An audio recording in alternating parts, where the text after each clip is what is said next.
The final saga of One Piece is happening. We are about to bear witness to the answers of the Void Century, as well as the greatest war ever depicted in manga, and of course, one times Monkey Boy becoming the Pirate King, and like 20 other things that need to be wrapped up. Welcome to the Pirate King Saga. Hello and welcome to the Grand Line Review, your source for everything One Piece. My name is Liam and I like big butts, but I will tell the occasional fib. I let my wife write that intro for me, and yes, I am very much regretting handing over that power. But today we have a big video because the final saga of One Piece is imminent, and it's nothing short of mind-boggling just how much it's going to need to cover. Short point of order though, just in case you're confused, a saga and an arc are two different things. For example, the Four Emperors saga consists of 3 arcs: Zou, Whole Cake Island, and Wano. Although I suppose it's 4 arcs really, you can throw Reverie in there. But this sometimes gets confusing because sagas and arcs can also share names, such as the Alabasta arc being part of the Alabasta saga. But I was thinking with my mind brain, which is, that's always dangerous.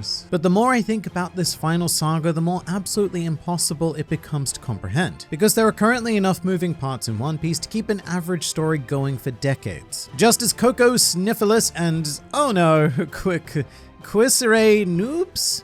Yeah, that one. But just as these guys are the moving parts that form our subscribers of the day, all of whom did the amazing thing of pressing the subscribe button for the Grand Line Review, which will result in consistent injections of One Piece culture being administered directly into your YouTube feed. And if you'd like to be our next subscriber of the day, then hit the button and please do say hi in the comments below if you are a new or even old member of the Grand Fleet. Welcome. Alright, in no particular order, here is everything that needs to happen in the Pirate King saga. We need to discover the final road poneglyph. Also, at the time of this recording, we also need to discover Kaido's road poneglyph, but we're leaving any future Wano events out of this equation. The poneglyph is the thing that gets us to the place, and that place is where we need to find the other thing, the thing that makes Luffy the Pirate King. Which brings us immediately to Laugh Tale and the One Piece. Probably the most important thing that the Pirate King saga has to solve. And I would be shocked if this did not demand an entire arc of its own. Maybe not something quite as long as our Dress Rosies or our Whole Cakeums, but given that this is the goal of the entire series, I would say that some focus is probably necessary. I suppose it could be engulfed in a bigger arc, like say if the final war took place on or even around Laugh Tale. But speaking of, and this is going to be by far the biggest time consumer of all, but we have our confirmed final war to play out, which is of course the event that Oda has stated will make Marineford look quote-unquote cute, perhaps even kawaii.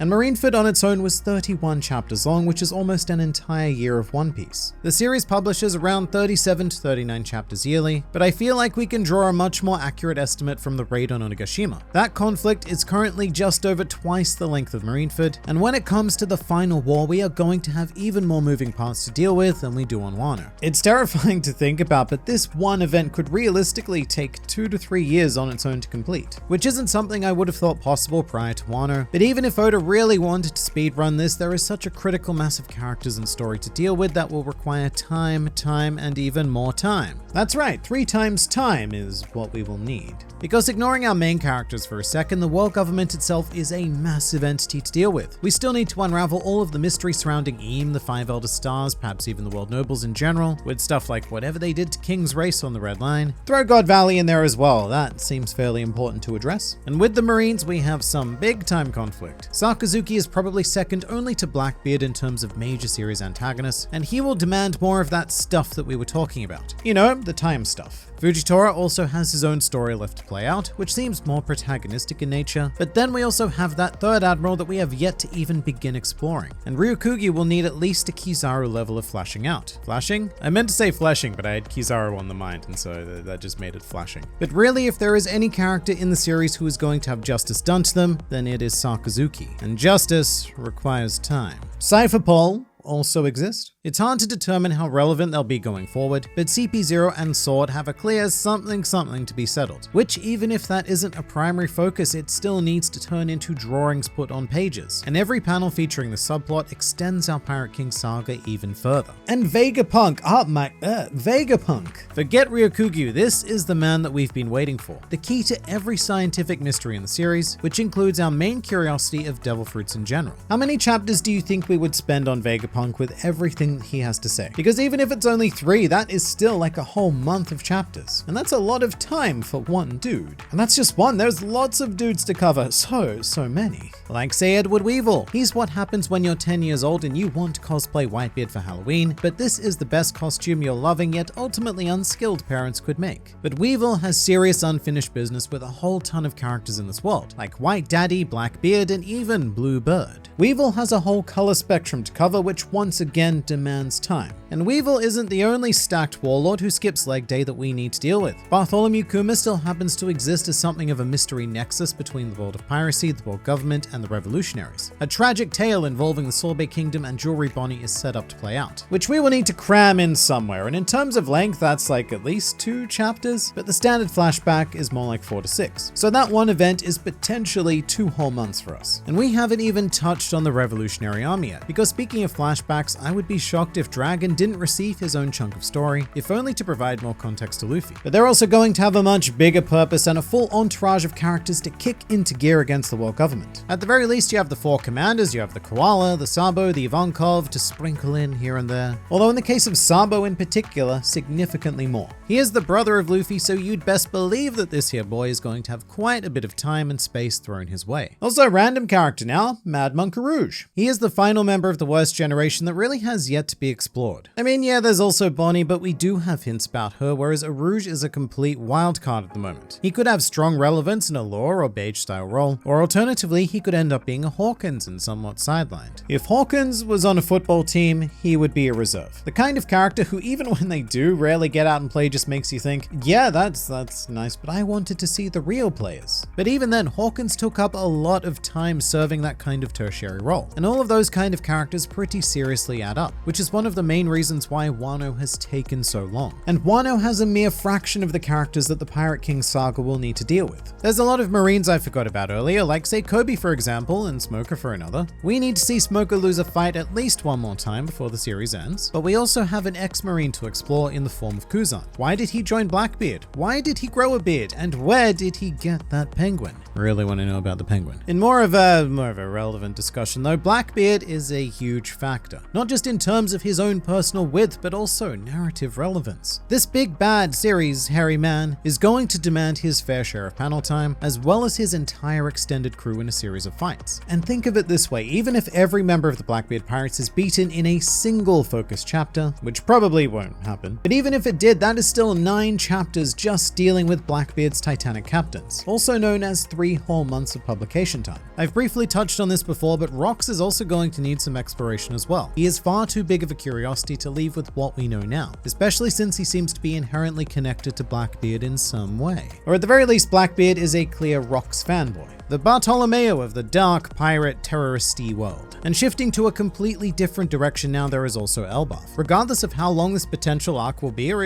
even if we'll go there at all, it's so uncertain that I couldn't even get the words out. But whatever, I said things and there is a story to be wrapped up here, specifically surrounding Prince Loki, Lola, and wrapping up this whole Big Mom thread. But also Usopp, Elbaf is like his laugh tale. I really don't think that Oda would end this series without Usopp bringing his giant obsession full circle and pushing himself to finally become the brave warrior of the sea that he's always wanted to be. Although that takes us to the dangerous train of Straw Hat dreams. Some of these dreams are going to be achieved incidentally, like Luffy becoming the Pirate King or Robin discovering all of the secret histories, but others are going to require their own dedicated avenues, many of which could probably be achieved in some sort of epilogue form, such as Brook meeting Laboon or Sanji visiting the All Blue, but still they need to be done. We've got at least 10 main characters with dreams to fulfill, and even if you were to give those dreams just a chapter or 2 each, that is still 10 to 20 chapters. So that is potentially half a year spent purely on the goal of achieving our main characters' dreams, let alone all of the endings for the secondary and tertiary characters. And someone who hasn't even come into this discussion yet is Shanks. In almost 25 years, Shanks and his crew remain practically untouched, so there is a lot still to be delved into there. Even with his commanders, because there's a lot of juicy things to get into there, even with Usopp and Yasopp alone. You know, the whole why did you abandon me and my dying mother thing? And this may be a bold prediction, but I don't think that Oda is going to Charlotte smoothie Shanks' commanders. They're far too important to us, having been core elements of the series since chapter 1. We will see this crew in action, and that action will take more time.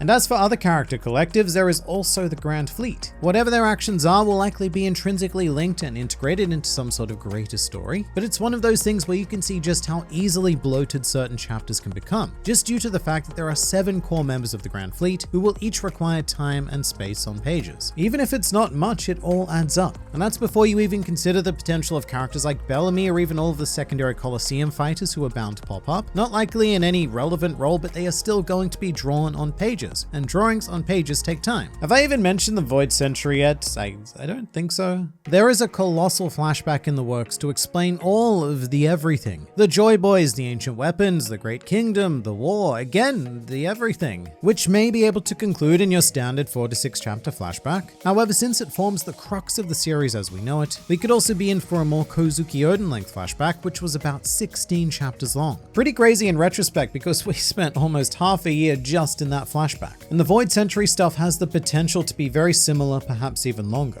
And the past isn't the only thing we need to concern ourselves with, because there is also a future, particularly in regards to this dawn of the world business. And just more, so much more. I feel like there's a lot I'm missing, like say the ancient weapon Uranus, that's a thing. And at this point I'd like to say that this is one of the strangest videos I've ever made, because it is essentially just me listing stuff. But the overall point is to paint a picture of the future of One Piece, because there's a consistent discussion about how much longer this series will run, and all sorts of numbers, well mainly one number, which is 5 years, that gets thrown around a lot. And at most, 5 years is 195 chapters. That sounds like a lot, but in the context of a saga, it's really not. Currently, the Four Emperor saga alone is 234 chapters and counting. So the big question is, can we wrap up all of One Piece in a shorter amount of time than it took us to do Zou, Whole Cake Island, The Reverie, and Wano? And I think the answer is no. It might be possible, but Oda would need to seriously rush towards an ending and integrate all of these elements in a very concise bundle. But even then, for the last quarter of a century, Oda has always wanted to give every character, every story, and every moment the time it needs to be explored. And when it comes to the Pirate King saga, I don't see that being any different. I believe that this will probably be the longest saga in the entire series. And for that to happen, 195 chapters, aka 5 years, just doesn't seem like enough. Reasonably, I feel like 7 years minimum is about the right time to truly do everything justice, but when I add up all of these things that I've said in this video, it could potentially be even more. Whatever the case, all of a sudden I feel like we still have a very, very long journey ahead. So perhaps you should take a pit stop at this next video, because there's always more to learn, explore, and experience with this wonderful series, so I look forward to seeing you there.